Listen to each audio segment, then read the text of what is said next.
সেই আওয়ামী লীগ শেখ মুজিবকে হত্যা করার দায়িত্ব নিয়েছিল আভ্যন্তরীণ কুন্দলের মধ্য দিয়ে। সেই আওয়ামী লীগের মনোনীত প্রধান বিচারপতি বাংলাদেশের প্রথম সামরিক শাসন জারি করেছে। এই রাজনৈতিক নৈরাজ্য ধ্বংসস্তূপ স্বাধীনতা যুদ্ধের শুরুর সময় যেমন দিক নির্দেশনাবিহীন থাকার কারণে মেজর জিয়াকে দায়িত্ব নিতে হয়েছে এবং পরবর্তীতে খন্দকার তাজউদ্দিন আহমেদ যা গ্রহণ করতে বাধ্য হলেন, আবার স্বাধীনতা উত্তরকালে এই নৈরাজ্যের সমস্ত সমাধানের দায়িত্ব পড়ে গেল জেনারেল জিয়াউর রহমানের উপরে। সিপাহী জনতারা তাকে যখন তার ঘর থেকে বের করে আনলেন 7ই নভেম্বরে, তখন সিপাহী এবং জনতা ঐক্যবদ্ধভাবে এই জঞ্জাল দূর করে এক নতুন বাংলাদেশের স্বপ্নের যাত্রা শুরু হলো জেনারেল জিয়ার নেতৃত্বে। এবং সেই রাজনীতির ধারাবাহিকতাতে 1977 সনে রাষ্ট্রপতি নির্বাচন, 78 সনে রাষ্ট্রপতি নির্বাচন, 79 সনে বাংলাদেশ জাতীয়তাবাদী দলের জন্মগ্রহণ এবং তার মধ্য দিয়ে এই সমস্ত ধরনের অস্পষ্ট, অমীমাংসিত, বিকৃত ইতিহাসের সমস্ত অন্ধকার দিককে ম্লান করে দিয়ে 56,000 বর্গ মাইলের এই বাংলাদেশে বাংলাদেশী জাতীয়তাবাদের পরিচয় দিয়ে সকল মানুষকে সাথে নিয়ে নতুন করে যাত্রা শুরু করা হবে। এবং সেই যাত্রায় জড়িত থাকলেন আমাদের দেশের সকল নাগরিকরা, হিন্দু, মুসলমান, বৌদ্ধ, খ্রিস্টান, পাহাড়ি,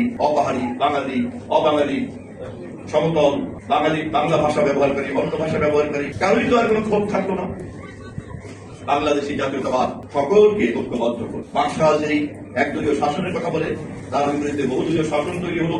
বাঙালি জাতীয়তাবাদ যেই সংখ্যাগরিষ্ঠের শাসনের কথা বলে, তার বিপরীতে বহু চিন্তা, বহু মত, বহু পরিচয়, বহু ভাষা, বহু সংস্কৃতির সংমিশ্রণ ঘটলো বাংলাদেশী জাতীয়তাবাদের দর্শন প্রবর্তনের মধ্যে। বাংলাদেশী জাতীয়তাবাদের এই যে বহুত্ববাদ, বাংলাদেশী জাতীয়তাবাদের এই যে বৈচিত্র্য, বাংলাদেশী জাতীয়তাবাদের এই যে বহুমুখিতা, এই শক্তির কারণে 70-এর আগের শেখ মুজিবের এত প্রভাব থাকা সত্ত্বেও বাংলাদেশের রাজনীতিতে বারবার তাকে আওয়ামী লীগের নেতৃবৃন্দকে পরাজিত করে বিদায় নিতে হয়।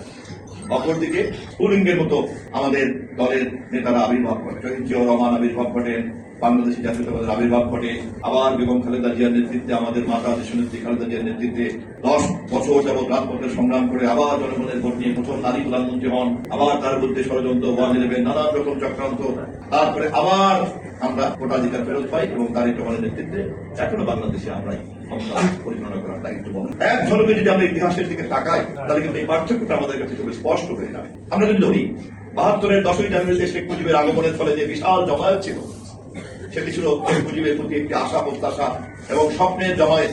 জাতীয় ঐক্যবদ্ধ ছিল, এই কথা সত্য, কিন্তু তা ব্যর্থ করেছে সেই দিনকার শাসকরা এবং সে কারণেই তাদের আভ্যন্তরীণ কুন্দল 15 আগস্ট